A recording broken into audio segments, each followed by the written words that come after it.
So welcome everyone to the webinar Proactive Intellectual Property Protection, Stay Ahead of Emerging Threats. First of all, of course, thank you all for joining the call. For anybody who has any questions throughout the presentation, please feel free to post them in the Q&A section on your right lower side. There should be an area for Q&A. If they're associated with a particular topic that's being discussed, we'll try to address them in a timely manner. Nevertheless, there's going to be at the end a Q&A session where anyone from the panel or anybody attending this webinar can ask any question to our panelists. So, John, if you could go to the next slide. So we are very lucky to have two very relevant people in the security space. We have Dr. John Johnson from John Deere. He's responsible for global security strategy at John Deere, where he manages information assurance, risk management, governance strategy. He brings over 30 years of IT experience, 17 years of which have been in information security. So we are very lucky to have him, and we're sure that the information that he'll share with us will be very relevant. Together with him, we have Bob West. He is the Chief Information Security Officer for a company called Intelligent ID. Also, he brings a vast experience in the enterprise and startup environment, where he has over 25 years of experience. He's a member of several boards and panels, frequent speaker in security. And actually, Bob, I'm going to let you talk a little bit about what the audience can expect. And of course, John, if you'd like to add anything from your profile and experience, please feel free to do so. Bob? Appreciate your coordinating this. And so what we'll be covering today is, in a very broad context, is the issue of intellectual property theft, what the impact is on enterprises, and hopefully give you some guidance in terms of how you manage intellectual property and minimize the threat to intellectual property theft in large enterprises. And I think fundamentally that's one of the basic challenges in terms of protecting information, right, is we have a lot of moving parts, and just fundamentally protecting information consistently across a large enterprise when you have 25,000, 50, 100,000 or more employees is a big challenge. And fundamentally understanding, where my crown jewels are can be a challenge for large enterprises. And so if you don't understand where your crown jewels are, it's difficult to protect them. And intellectual property theft is not a new issue, right? I mean, it really goes back to several thousand years ago. Yeah, I think the biggest challenge that we're facing right now is the connection to the internet, and that really creates a lot of avenues for organizations to get in and try and steal intellectual property. And John will certainly do a great job of covering this much more deeply. But if you think of significant issues that we're facing, intellectual property theft is certainly one of the biggest ones, and it has really significant economic impact. And I think one of the biggest challenges is communicating this to the executive teams and boards and enterprises. Here's the challenge. So what happens if people steal our intellectual property? What's the economic impact? What's the impact to brand, reputation, and image? One of the biggest things is putting this in terms that the decision makers at the top of the house can understand. And if you just look at it from a basic financial impact, U.S. companies, and I don't know the statistics globally, but U.S. companies lose somewhere in the order of $600 billion a year to intellectual property theft and fraud. So just what I'll do now is hand it over to John, and he'll go into more detail, and hopefully this will be a constructive presentation for you. John? All right. Thank you, Bob. Well, I'm excited to be here today, speaking on a topic that I think is very timely, insider threat. Let me give you a little bit of background here. I work at John Deere. We have about 65,000 employees. We're a global company in lots of countries. And obviously, we have various concerns about intellectual property. We have the sort of things you might expect from a manufacturer. We have our trade secrets and our tractor designs. And we also are involved with big data and analytics. And so we have concerns about data stewardship and governance and how we protect data throughout its life cycle. So we're faced with problems that are across the board that a little bit of what everybody is facing out there. Although we're primarily a manufacturing company, when I started at John Deere in '99, it was strange to me that they wanted me to come provide security, because I had to ask them, do you have computers in your tractors? Well, of course, today, all that's changed, and we do have computers in our tractors. We have computing platforms that are built right into our products. And Bob alluded to some of the changes in technology. We hear in the news about denial of service recently, over 400 gigabits per second denial of service, which is unprecedented, and that that the attackers are leveraging the Internet of Things. And so your company could be attacked by, ovens and refrigerators just as easily as computers out there on the Internet. So the threat landscape really is changing. I'd like to cover these topics today. I'd like to sort of start off talking about what I feel an insider is, defining that, talking more about threats and problems, and talking about how we can ask the right questions. Bob talked about how we can answer the questions that our executives are asking us. I have an example that I wanted to bring up, and then maybe suggest a roadmap for addressing this problem. There is no perfect single solution for solving this problem, but I hope that I can give you some suggestions that are useful that you can take away, and I hope that during the question and answer period, you'll have an opportunity to answer any questions that you have or make observations. So I'd like to start off by defining an insider. You have external threats, of course, that are aimed at your exposed web servers and hopefully blocked by your firewalls. We've seen external threats for years, and these are what you might call a frontal attack.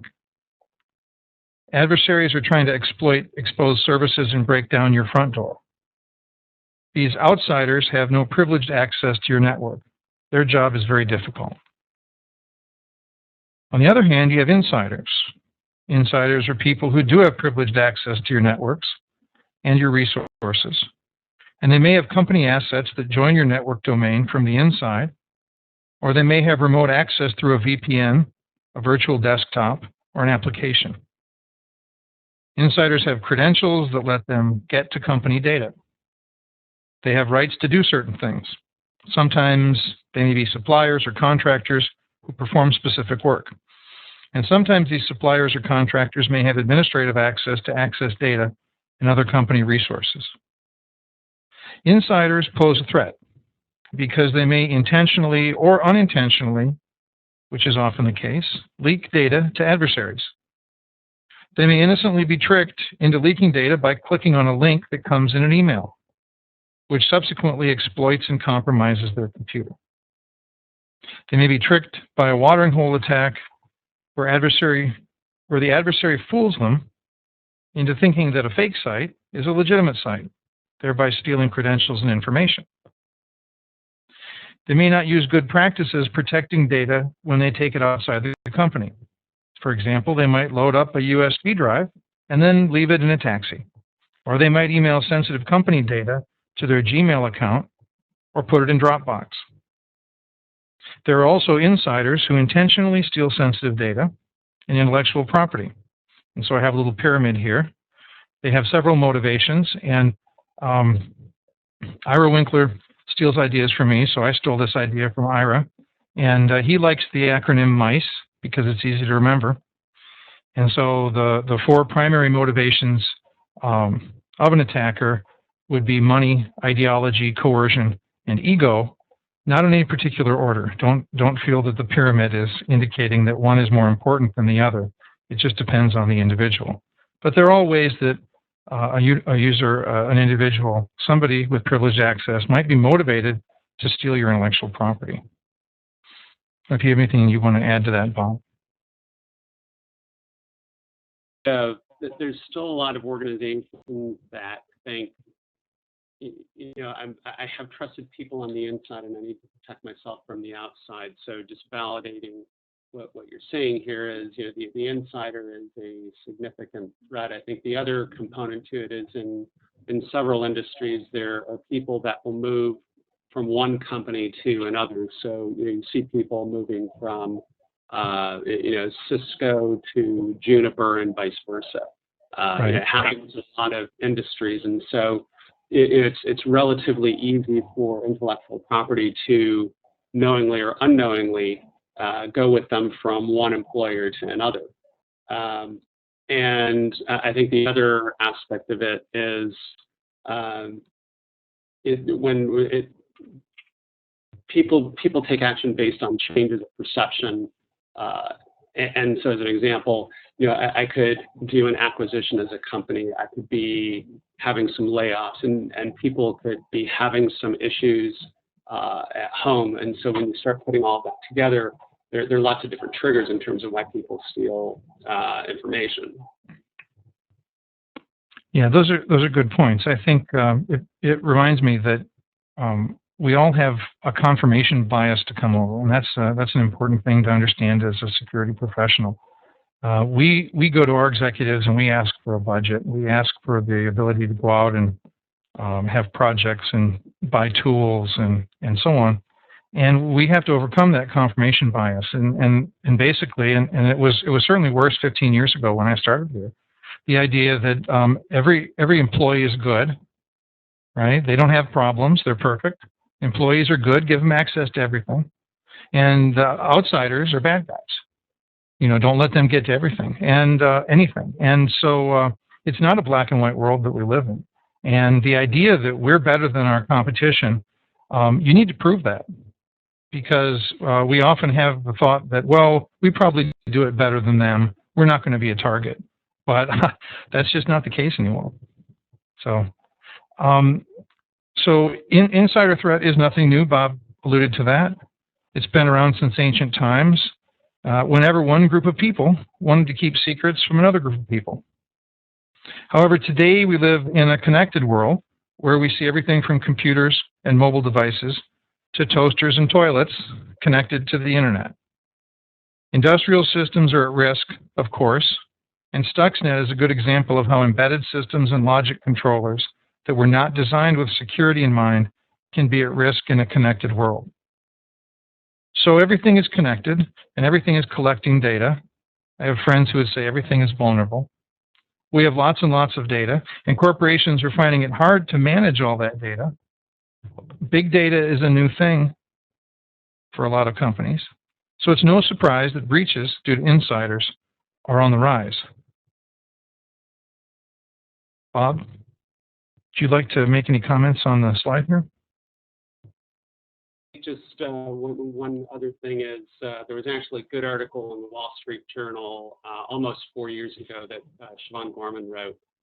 And the crux of it was at the time, and I believe it was Zeus, if I'm recalling correctly, there were about 2,500 companies that could be compromised at will. And, I have conversations with a lot of companies that say, our firewalls are good. We have a good hold on what's happening because we're getting feeds from our intrusion detection systems. And the reality is that advanced persistent threats get past all of that infrastructure.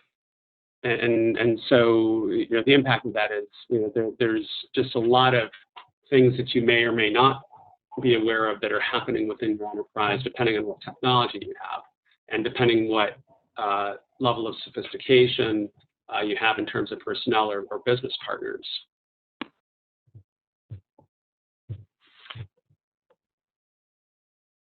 All right, let me move on to a specific example that the audience might be familiar with. You probably recognize Edward Snowden here. So first let me talk about some cases where government insiders have had access to sensitive data and they chose to leak it. Now, these examples involve the U.S. government, but they could equally apply to other governments or corporations. So before Snowden, back in July, an Army private, Bradley Manning, was sentenced for government espionage involving the greatest leak of sensitive information in U.S. history. Manning leaked classified documents to WikiLeaks. This was the case that early last year led President Obama to issue an executive order intended to address the insider threat. We're just seeing the results of that new security framework being announced this week. It's reported that insider-related fraud is up 43% in 2012. More insiders have network access to more data, and traditional security approaches such as data loss prevention, DLP, firewalls, and intrusion detection are not effective, Bob, you said that, in stopping this threat. So in 2013, last year, Edward Snowden illegally stole classified data from the NSA. It was a fun time to be at Black Hat last year. Here was a Booz Allen contractor in Hawaii with remote access, and he social engineered probably as many as 25 staffers and got them to share usernames and passwords. And my friend Jeff Hudson at Venafi, he wrote a good article that you can Google, and he supposed that perhaps what Snowden did was to fabricate SSH keys and self-signed certificates.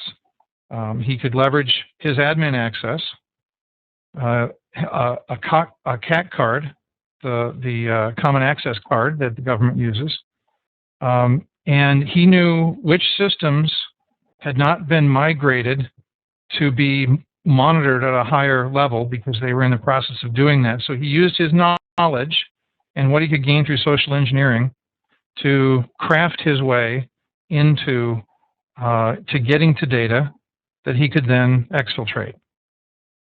And so even if you have great tools, like Bob said, oversight is difficult. You may have encrypted tunnels that the data is traveling through. If you're not looking at that at all the different layers, including on the endpoint, before things get encrypted, it's very difficult to have visibility to that. But these sorts of breaches are not confined to government agencies. I have to say that again. Any organization or individual can be at risk. Most attacks against corporations target intellectual property, trade secrets, PII, and credit card data.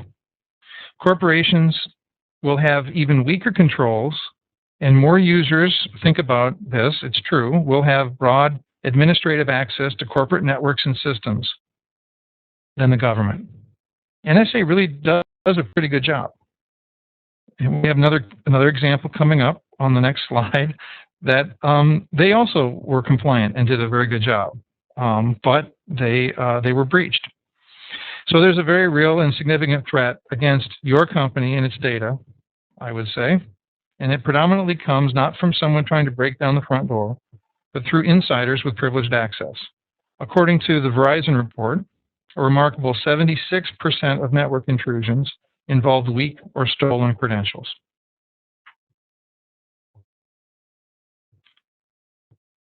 So let me move on to the next timely example. I think we're all familiar with the December 2012 announcement by Target that they had suffered a breach. What a great time, right before Christmas. 70 million customer records and 40 million credit cards. So over 100 million lines of consumer information were exposed. There was malware involved that targeted a contractor that was involved with systems management at Target, infecting point-of-sale devices. This malware was written by a 17-year-old Russian. So in this case, we have credentials, we have remote access, we have supply chain. We have the architecture that was set up at Target. They were PCI compliant. Their architecture allowed updated point-of-sale devices from a central server. But they're not unique. Other major brick-and-mortar, as well as online retailers, have suffered major breaches. You can see them here. Neiman Marcus recently, JP Morgan Chase, and of course, all the social media sites, Google and Yahoo. But even the mom and pop businesses are worried, and they have a right to be. Motivated insiders can overcome good security for any organization. You know, I was reading today that the estimated total cost to Target, once they include in class action lawsuits, could be over $1 billion. And if they had the ability, if they were monitoring and had the ability to detect a compromise more quickly, if it was seconds or minutes or hours, think of how much that could have saved them.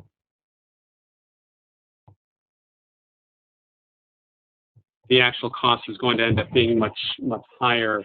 And I think the other thing to point out in terms of the Target case is the impact that has on their business partners. So as an example, Chase had to reissue 2 million cards. And I know there was a fair number of other banks that have had to do the same thing. So, you know, not only what is the impact of Target, but what is the impact of their business partners and what's the impact of their customers? I personally know several people that had their checking accounts drained because their debit cards were compromised. And, you know, thankfully they'll get the money back because they're covered by their banks. They don't have significant liability. But that being said, it's going to take them some time. It's a painful process. And, you know, what's the confidence that the consumer has that the bank is going to continue to protect their information? What's the confidence they have that the next time they go to Target or whatever retailer it is? Because it's not just limited to Target, but there's really significant impact across the ecosystem. Yep, it's not limited.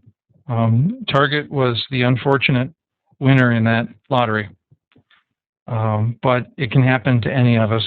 And the idea that we're unique and special and immune is wrong. And so that gets us, you know, sort of to this slide here. We're in a very connected world.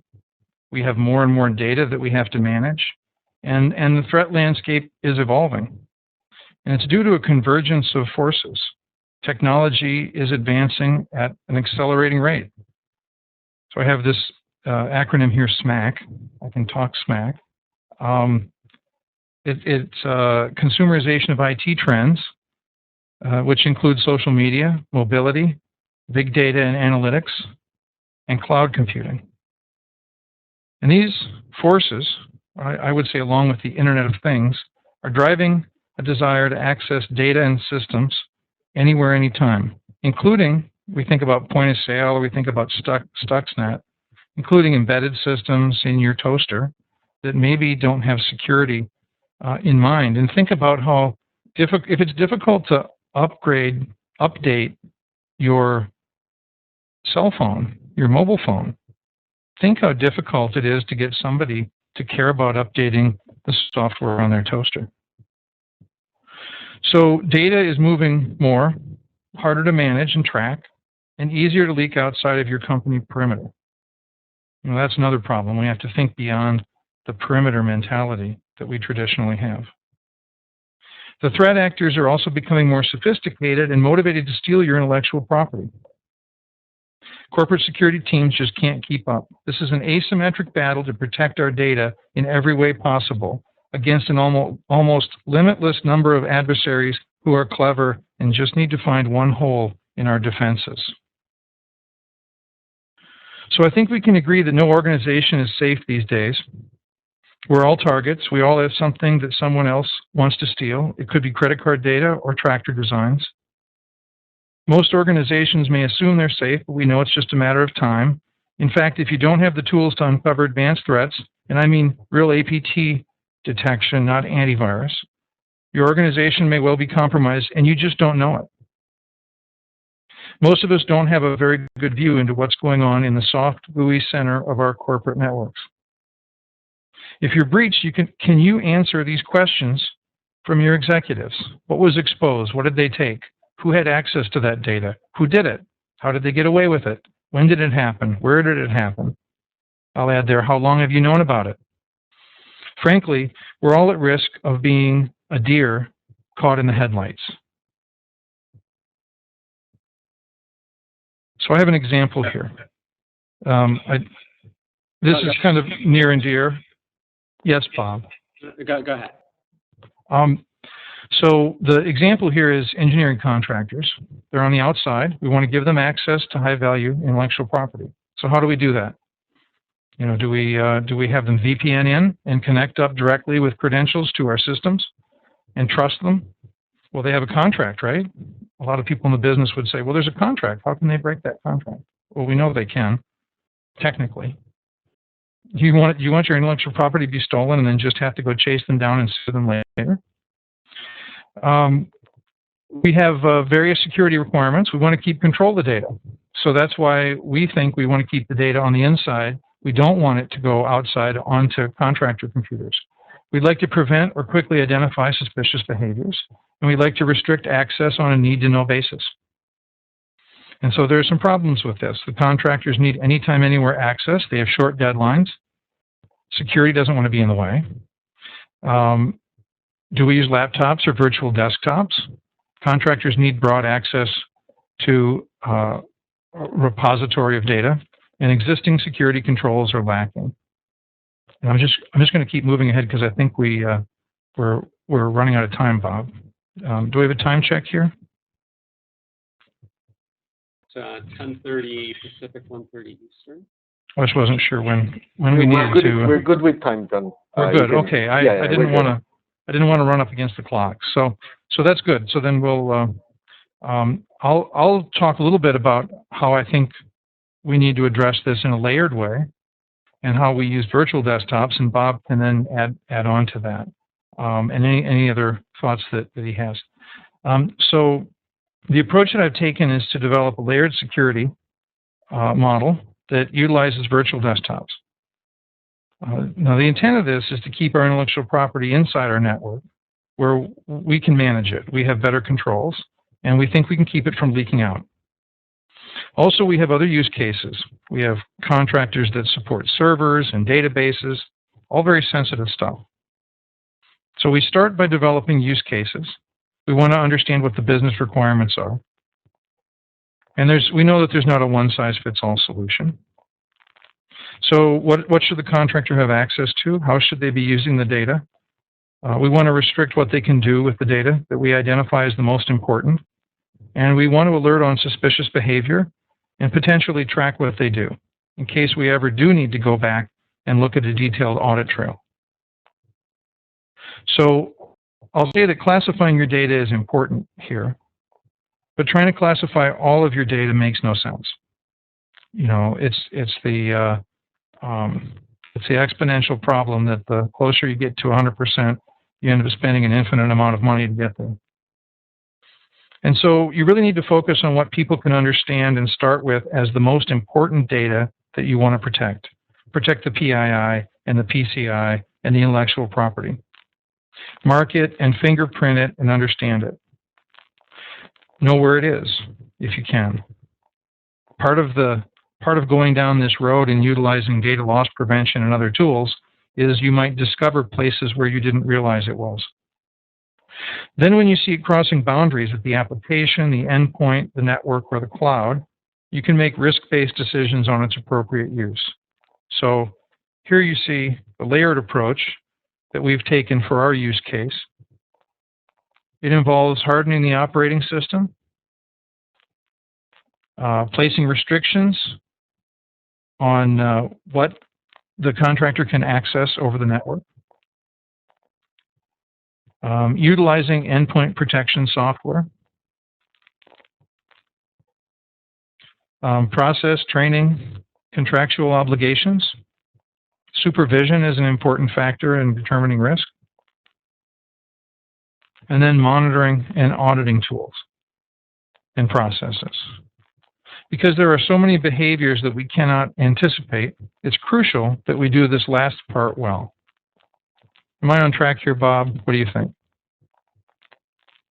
You really have to take a holistic look, and just as an add-on, one of the conversations, one of the things that I hear regularly is, we're not Fort Knox, we're not a bank, so why do I need to care about this? And I think a lot of people just really don't appreciate even basic things like proposals as an example. So you're selling something to someone, and I always ask the question, well, what would happen if this got in the hands of your competitors? And that would have a really significant impact to the revenue for a corporation. There's a lot of information that, while it may not be state secrets, it's important to an organization. And then you need to start understanding, okay, so given that, how do I protect it? So I think the way that you've laid this out here makes a lot of sense to me.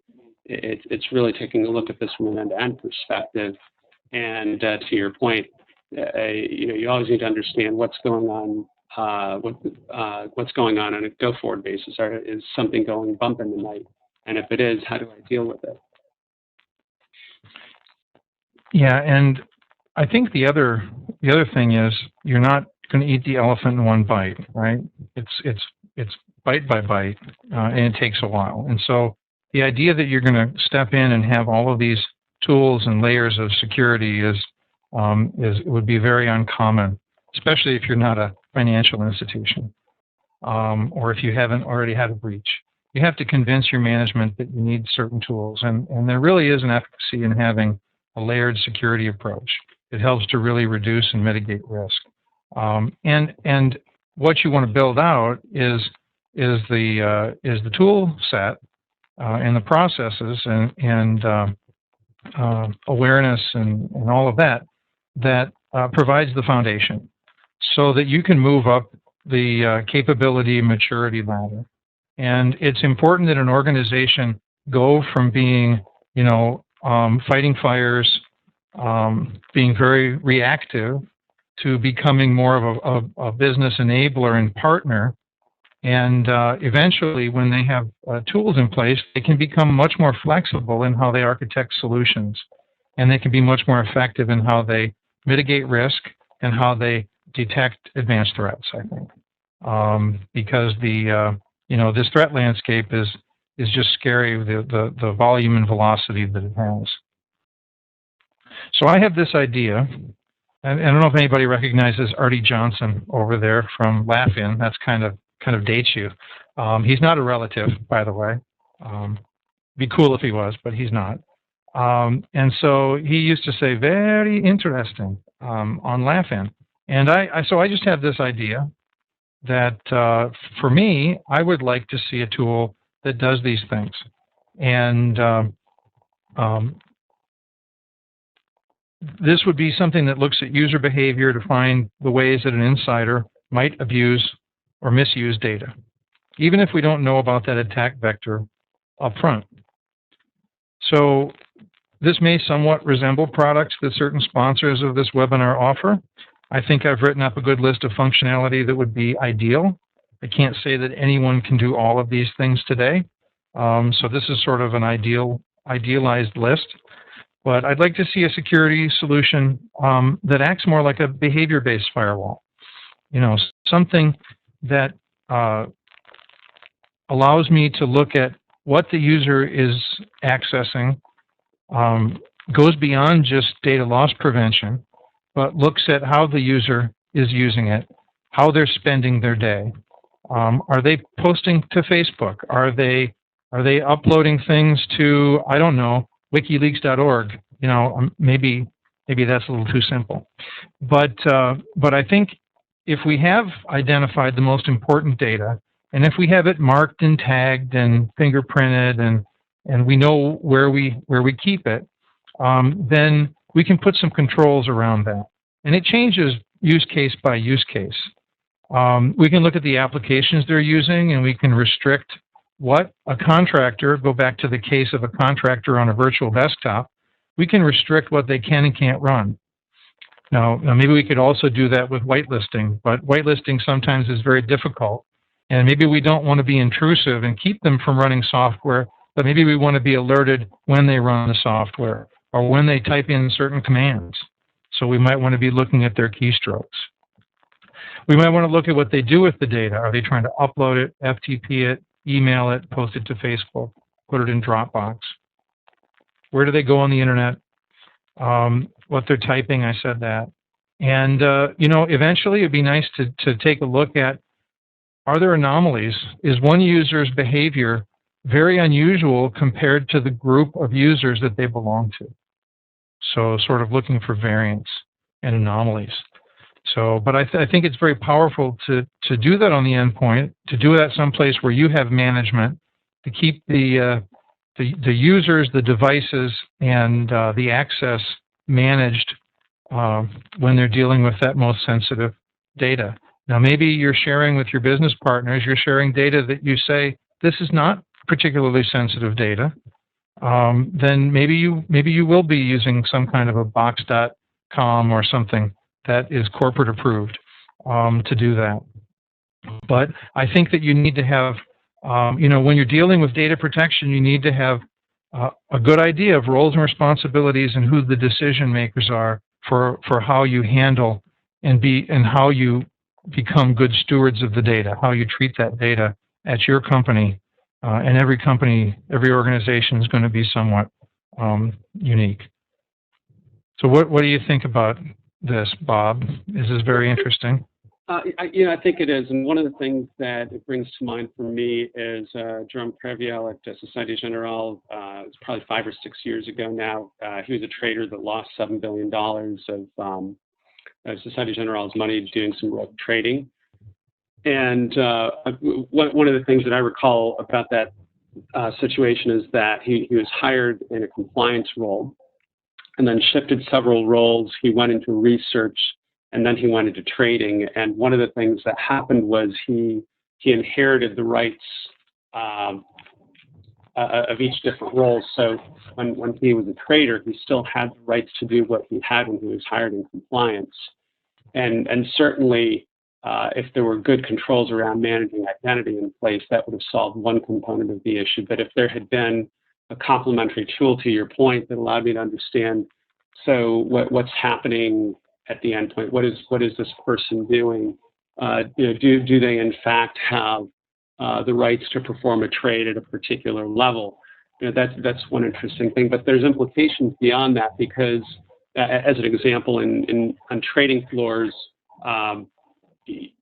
research and trading have Chinese walls within trading organizations. They're mapping back to Securities and Exchange Commission requirements. So there are implications in terms of being able to comply with regulatory requirements. If you can have the right technologies like this in place, and you can really understand what people are doing, you just really have a much better control in terms of where information is flowing, and in fact, if something is happening, and I have some other complementary tools in place, and I can take some actions to hopefully prevent information from flowing out of the organization or preventing financial loss or reputational loss. Yeah, that's very true. And so we don't all manage our role-based access permissions and keep them managed well. In fact, if you look at the layers that I laid out there, all those different layers of security, every organization is going to have some weak points. And you don't want that weak point to be your Achilles heel. And so the idea that We can't, when I started 17 years ago, I moved over from what I was doing into security, and firewalls were a brand new thing. And for the longest time, anytime, the security team was discussed by management, it was, well, we have a firewall, and that protects us. And you can't just expect firewalls on the network to, or really any sort of a network level device to be as sensitive as something that's on the endpoint monitoring the user. And if you look back at Snowden and he went through and he conned people and got their credentials and accessed things that he shouldn't have accessed. If you look at Target and you look at the contractor, maybe it wasn't something that they intentionally did, but maybe it was a process that was running unbeknownst to them that was doing something in the background. But if you're monitoring that, if you're managing that, and you're requiring that they use, it's a big concern to allow suppliers to connect up to your network. You put all these controls in place, you're PCI compliant, and then some other company puts their devices on your network. That's a big concern to me. So I'd much rather have them on one of my managed VDI desktops where I have management and I can monitor them. And then hopefully they won't be compromised, and they won't, if they do click on phishing, my company has a solution for that, and we hopefully won't be compromised. If they do have malicious activity, then the monitoring that we're doing and the APT detection, we would hopefully catch that. And so we're not inheriting necessarily their bad mistakes. We have a layer of insulation there. So good points. So I'd like to conclude. I think it comes down to thinking about use cases, taking a risk-based approach to layer security controls, leveraging new technologies that might help address new threats in new ways. These technical solutions can help go beyond contracts to enable new business processes in a secure way. These include social, mobile, analytics, and cloud. I don't think technology is the silver bullet. It's not the full solution, but to the same degree, we shouldn't discount new and innovative technologies that help enable these business processes and help them move to cloud and mobile and so on more quickly. And, that can be a differentiator for your company. Your solutions will still be a combination of people, processes, and technology, both preventative and reactive or detective methods. If you have tools that monitor your user behavior, decide on who monitors what, and communicate your policy clearly. Don't just start monitoring everybody. You might be out of compliance in the UK or the EU. Make sure your legal and compliance folks are on board. That's something that's been important to me. And if you do catch something, you need to have a clear process defined in advance for what you do, how you respond. I would add you need to manage your evidence well in case you do go to court. And finally, remember that one size doesn't fit all.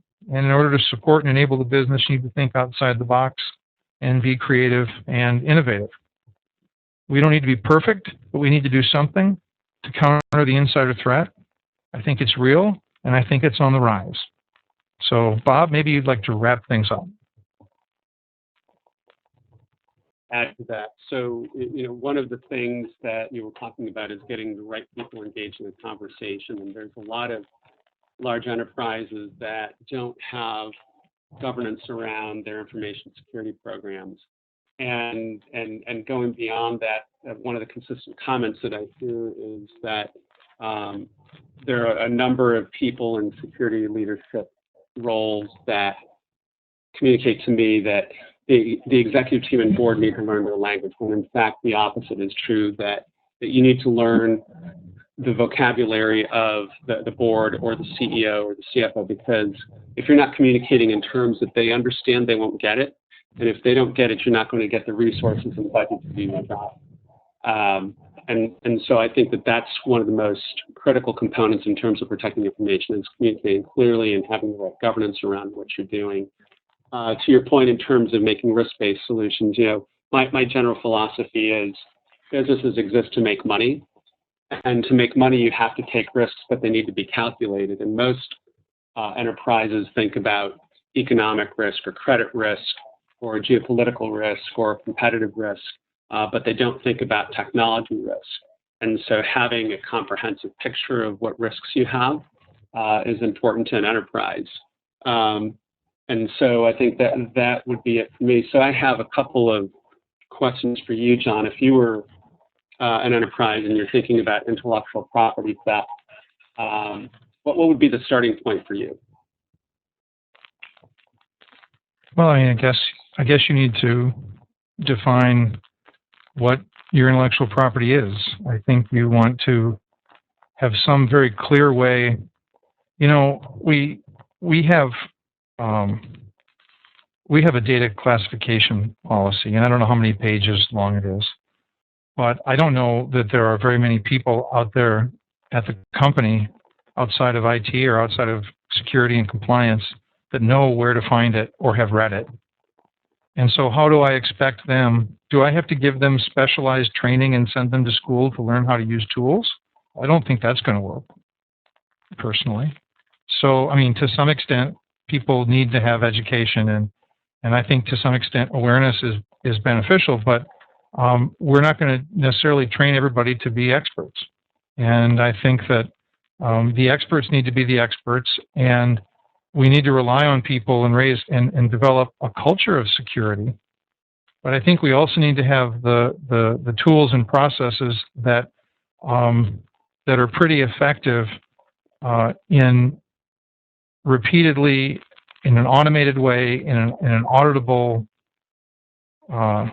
way, providing security.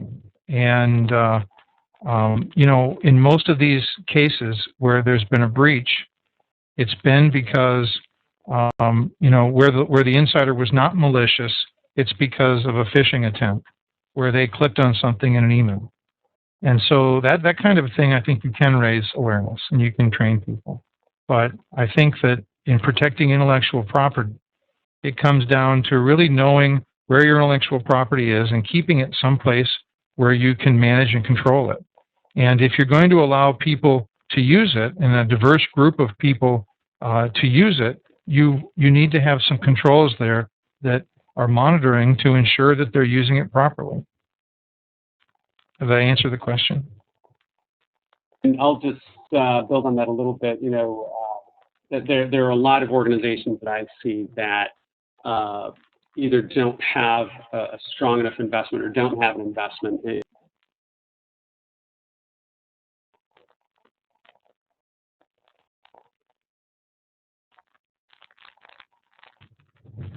Did we lose you? I think Bob dropped off there.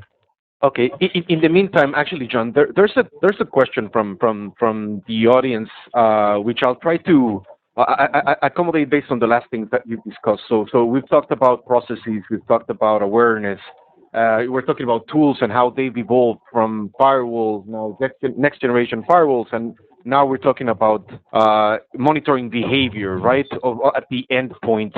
So the question here is more general. It's about if you think that there's any particular industry that is more prone to attacks, and how much do different strategies to prevent data loss differentiate from industry to industry?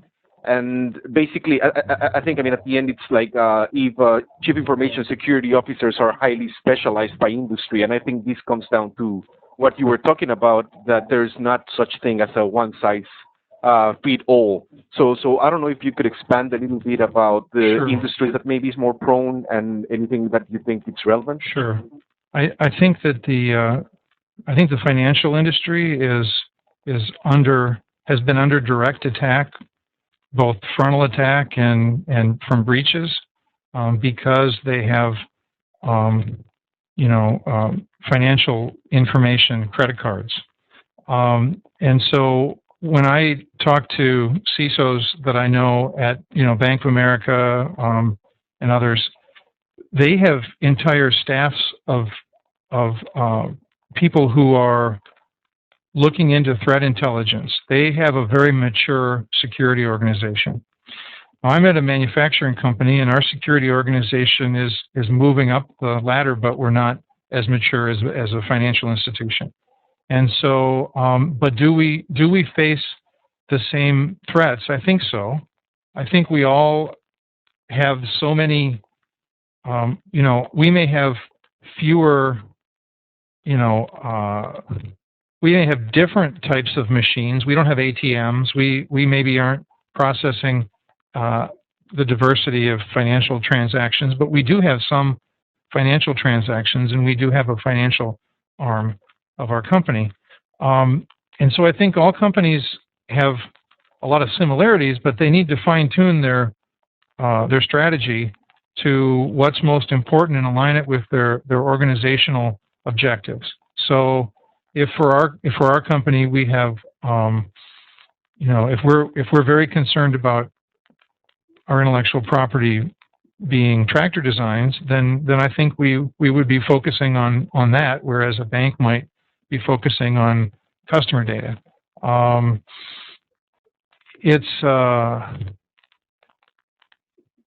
think the difference is in the maturity of the industry. Companies in manufacturing or in healthcare and financial, they're all facing similar methods of attacking. The number of ways that you can exploit a computer are limited. The type of data that you go after may be different. I think the biggest difference is the adversary. Who is attacking you? And so I have some friends that have been doing research on the nation-state hacking with India and Pakistan and China and so on. And they've really broken it down, and they have a good view to what the demographics of that group of attackers looks like. And so if you're in a particular industry, I think there is threat intelligence out there that will sort of give you an indication of who is attacking, other than, maybe malware and the average criminal that might attack anybody that they think they can make money off of. The big organized attacks with organized crime and nation states and espionage, I think those are focused on industries. And if you're in a particular industry, you can get that threat intelligence. Financial industry has the FS-ISAC, which is an information sharing group, and they're very active. And they're probably more active than pretty much any other industry. And so I think information sharing with your peers in your industry is very valuable. Mm-hmm.